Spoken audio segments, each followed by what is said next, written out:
in that last hand. Boy, did you see it on the camera? He didn't check his cards.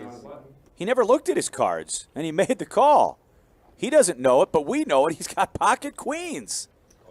And now Lion on the button is going to make. Did you see what I saw? Yeah, I'm not a big fan of playing in the blind. He's just playing the heater there. He just won a hand.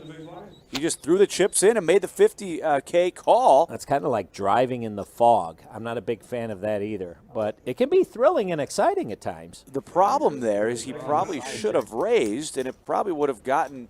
Well, Griff might have folded. Scott might have folded too with just ace-6. The flop now, this. 2 deuces and a tray.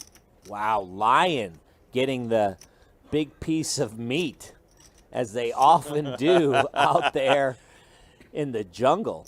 So Scott now is going to make a bet of 100,000. After the fold, Eric's just going to make the call. This is a nice call by Eric, not overplaying his hand.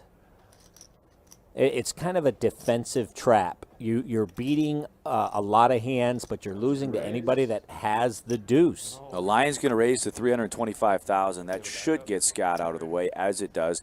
Now, will Eric shove here? Will Eric call here? Well, Eric's made the call. Oh, well, he's gone. I thought he made the call, but now he's moved all in. And this will be a very easy decision for the Lion as his cat falls down. He makes the call, ladies and gentlemen. Eric's going to see the bad news. Well, this is what happens when you drive in the fog or play in the blind. Sometimes you just drive right off a cliff. And that's exactly what's happened. Turn card now is the 4 of hearts, so just 2 cards that can help Eric, or he will be eliminated. Good night, baby. After playing so well that last hand, blind determination sometimes finds the rail. The river card is the 4 of clubs, and that is going to do it. Eric going out in 5th place, 23,600. Doing for our short stack. Greg. He will fold. And now to chip leader, Ryan Hickey. Rags all around the table right now. Let's see what Penelope has. More rags. But she would be first to enter the pot here. She's just going to limp in from the small blinds. And Alana will check her option with Jack-9, and so it's ladies only. On this flop, it is Jack-9, Jack. What a flop for Alana. She's flopped the boat. Fred, you know the way I love to play Jack-9? I just threw up a little bit in my mouth. That's the flop I'd always be hoping for, and it never hits me. Oh, and this is even better to Alana. Penelope's going to fire 100,000, trying to represent the jack. The problem is, Alana actually has the jack. Oh, and the 9 to go with it. Is Alana going to scare Penelope away here? I hope not. I hope a flat call is coming. Well, Alana is in the tank, and she is going to smooth call it, trying to hide that monster hand of hers. Does Penelope look like someone who's willing to fire on the turn if she has air? We'll find out. Well, the turn is a 5, so now she has 2 pair with jacks and 5s. 250. And Penelope just keeps on firing into Alana. 50K. You got to give Alana credit for her poker face right here. If that were me, I'd be spiking the football and doing cartwheels. Someone betting into me when I flopped a boat. And if I'm Alana, I don't want to raise any suspicions. I just flat call here as well. One of the perks to being in position. Absolutely. There you go, girl. This pot now approaching $1 million in chips. Penelope's plan so far not working out at all for her. And the river is an 8. Penelope's going to be first to act. And she is going to move her chips into the middle. It's a snap call from Alana. She didn't say anything, and she didn't push that chip in. It's not all in. And she said call, so it's... And Greg Raymer pointing out that Penelope didn't say all in. She just moved the chips into the middle. Alana makes the quick call. She's going to show Penelope the boat. Well, Alana is going to pick up a monster pot. If you enjoy our videos and would like to see more, make sure to check out the links in the description. Also, make sure to comment below what you would like to see next, and we will work on your ideas as soon as possible. That's 2 opposite ends of the spectrum, isn't it? Be a gambler or be a history teacher. Action is now on the cowboy, Mike Harris, rancher from Wyoming, who's just going to call with, oh, we don't know with what. It's the mystery hand. Oh, yeah. Give the mystery hand to Mike, who I can't seem to figure out for the life of me. Put on the Poker Pro hat, Maria Ho. Let's start speculating what Mike Harris might have. We know Casey's got the wired 7, and after Mike's call, the action is folded, and we are heads up going to the flop. I don't expect to do too well on this one, but I'm going to give it my best. The flop comes ace, 5, ace with a couple of spades. Casey checks over to Mike. Mike checks behind. Maria, any ideas yet? Not a clue, and I'm not even going to pretend like I do. A king of spades comes on the turn. I can say that Mike could have an ace or not, because he could be slow playing the trips that he flopped. Since we've also seen that he's a little bit on the tighter side, he might have come in with an ace here without 3-betting Casey's open. Well, both players check the turn. A 4 comes on the river. Casey again checks. He's pretty much all but shut down in this hand. I got to think if Mike fires here, he's going to win. Well, now I'm pretty certain that Mike doesn't have an ace, but he could possibly have a king here and checked it back on the turn. So, you know what? Shot in the dark, literally, I am going to give him king, queen, or king, jack here. 100,000 is the bet from Mike, and Casey I don't even beat a bluff.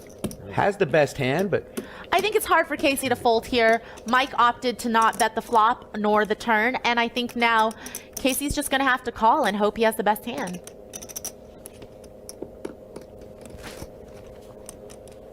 well, that's what he does. He's calling. And look at that, Maria, with ace-5, Mike flops the boat. Well, I wasn't way off base by saying that Mike wouldn't necessarily 3-bet with an ace in his hand pre-flop, and he did slow play like I said he could have. But No 3-bet here. He's just going to make the call with his pocket 9s. Carlos has 2 overs to Tim's pair here, and he also has position. Heads up now to the flop. 2 aces and a 9. Lot of boats and sets and quads being made at this final table. Tim here has flopped a boat, 9s full of aces. It's interesting that Tim is electing to lead out here. I think he could have gotten a bet out of Carlos here, but I don't know if Carlos is going to call the 80,000 or if he's just going to let it go. There is a flush draw on the flop, so maybe Carlos thinks that that's what Tim's betting. Carlos does make the call. 80,000 and a call. Turn card now, the 6 of clubs. Now I think I would like it if Tim checks it over to Carlos. He's going to do just that. Trying to set the trap. Carlos reaching for those placards. He's going to make a bet. 220,000. And I think Tim checked it over to Carlos so that Carlos could try to represent an ace here. And it looks like Tim's just going to make the call. Tim does just that. He makes the call. And I think what would be a really interesting play by Tim is if the spade doesn't come off on the river, Tim leads into Carlos, which I think would confuse Carlos enough to maybe get him to call with queen high. But with the deuce of spades on the river, I think Tim might just have to bet into Carlos here.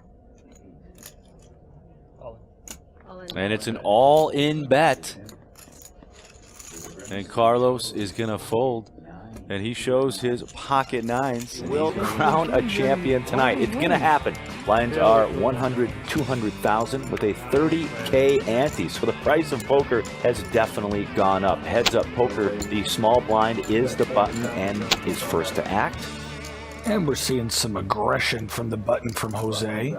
Look at this flop. 6-4 tray, all spades. Joe flops a straight flush. Wow. You'll never see this in poker. He flopped a straight flush, and now the 7 of diamonds comes on the turn. He should get a free hat or something. Well, that also gives Jose a pair, so now maybe Joe can get a little payoff. Joe bets 500,000. You just don't see many straight flushes. I've been on the road with these guys here for a lot of years, and I've not seen that here on national television. A flopped straight flush. Now we go to the river card. It's the deuce of diamonds. And Joe's looking for the right amount to bet. Maybe $1 million, about half pot, 900.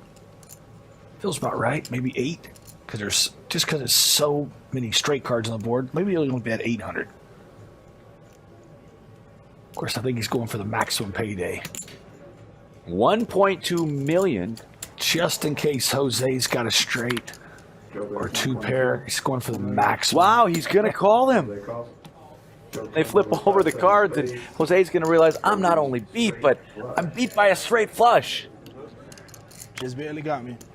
He said, yeah, you got me. Yeah, just kind of. Barely. Wow, where's this free hat?